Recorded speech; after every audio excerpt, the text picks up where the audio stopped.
अस्सलामुअलैकुम, आप देख रहे हैं खेल का जुनून। क्रिकेट वर्ल्ड कप की ये खुसूसी नशरियात है जनाब।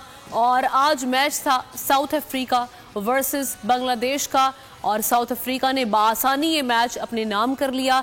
383 रन का हदफ दिया बांग्लादेश की टीम को, जिसके सामने बांग्लादेश की टीम रेत की दीवार साबित हुई।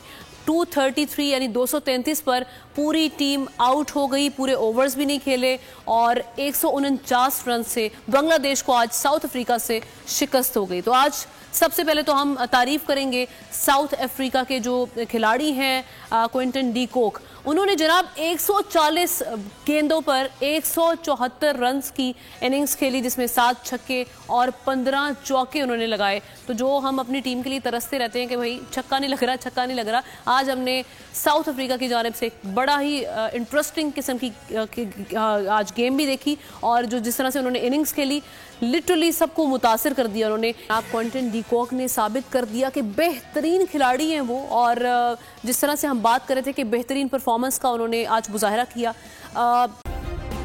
सब्सक्राइब करें और बेल दबाएं ताकि कोई खबर रह न जाए।